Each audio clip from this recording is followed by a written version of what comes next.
Olá! Nesse vídeo falaremos um pouco mais sobre a educação, em especial a brasileira.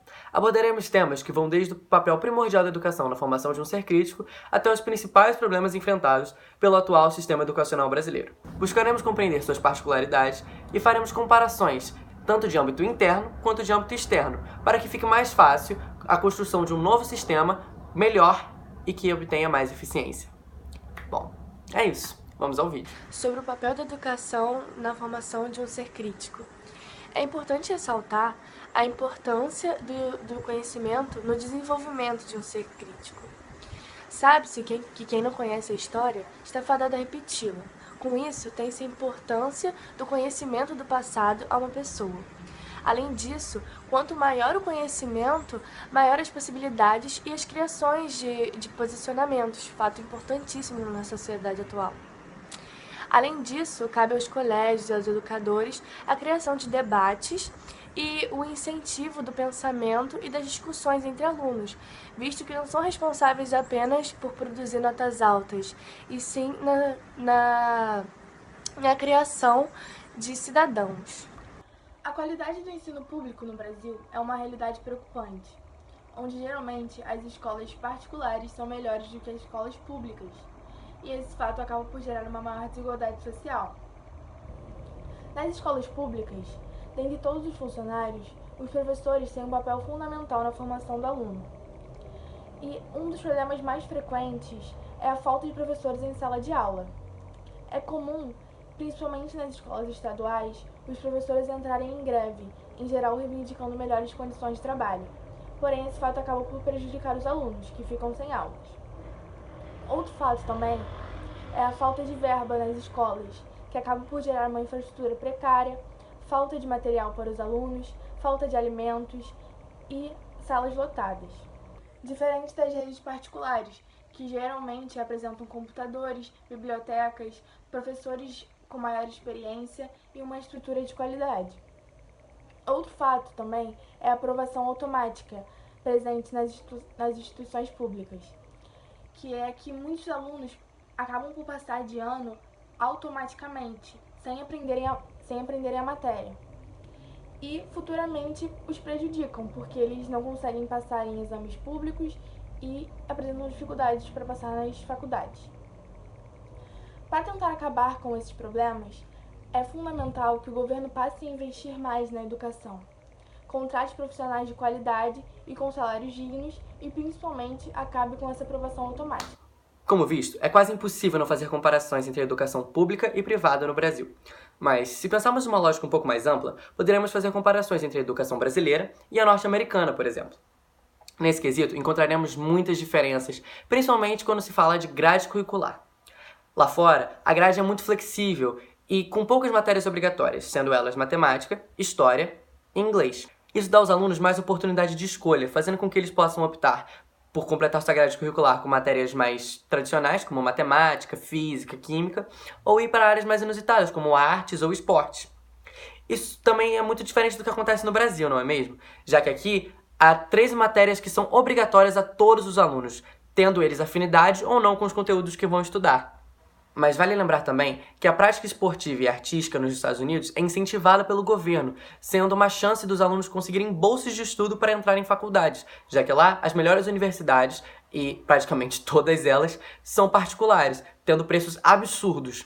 Diferente do que acontece no Brasil, onde muitas faculdades de excelência são federais, tendo o Enem como a forma de acesso. Falando assim, dá-se a entender que a educação norte-americana é muito superior à brasileira e que se quiséssemos ter uma educação de qualidade, simplesmente deveríamos copiá-los.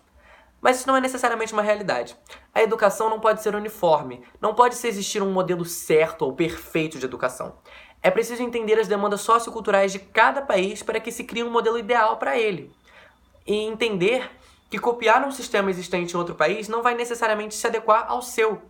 No caso do Brasil, a imposição do sistema norte-americano de educação seria inviável, já que o problema está essencialmente focado na educação primária de péssima qualidade, que possui uma base didática fraca e deixa muitos conteúdos incompletos, fazendo com que os alunos não estejam preparados para o ensino médio.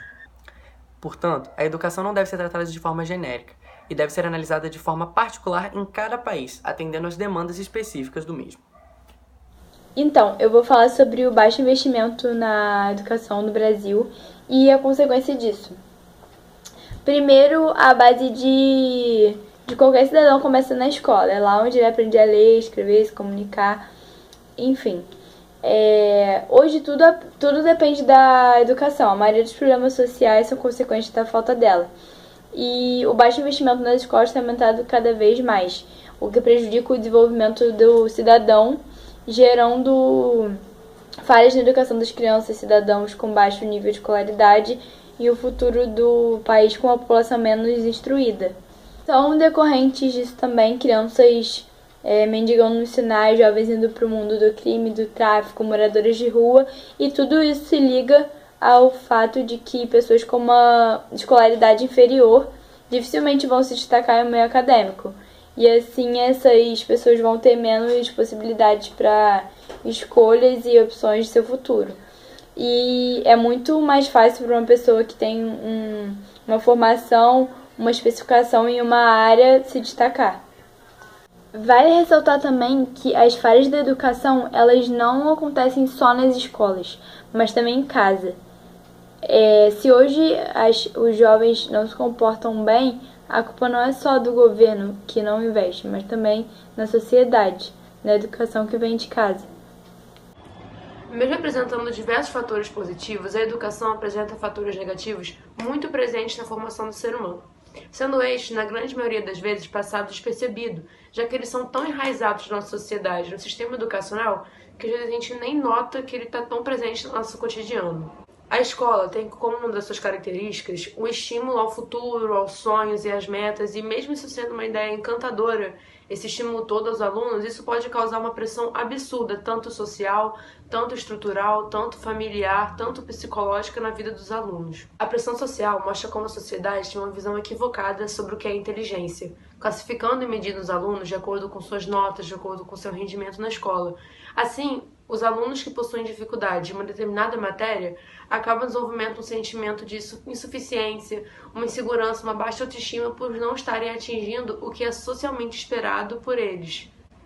Acabando o ensino médio com mais ou menos 17, 18 anos, os alunos que possuem experiência e acontecimentos na vida algum são pressionados a definir o seu futuro em uma prova de 180 questões. Uma prova exaustiva e maldosa que não vai definir conhecimento algum e sim vai definir a sua resistência e capacidade de ficar 5 horas e meia resolvendo questões. Esses alunos eles são pressionados a definir o seu futuro, a profissão que vão exercer, a faculdade que vão passar, tudo isso com 17 ou 18 anos. E aí, com isso tudo, vem a ansiedade, os ataques de pânico e até mesmo a depressão. Toda essa concepção cria uma ideia de que deve se dedicar todos os seus dias aos estudos, deixando assim de sair com os amigos, largando de mão as diversões, as distrações, tudo isso formando uma rotina exaustiva e cansativa de constante nervosismo e dedicação aos estudos. Em uma sociedade que diminui certas profissões, pois são vistas como inúteis, em um meio que apenas valoriza a geração de capital, e uma sociedade em que um aluno exemplar é visto aquele que fica mais de 10 horas seguidas estudando, e uma sociedade em que o conhecimento e o aprendizado de um aluno são definidos por meio de uma nota, a depressão, a ansiedade, a insegurança, a baixa autoestima serão cada vez mais marcantes e preocupantes.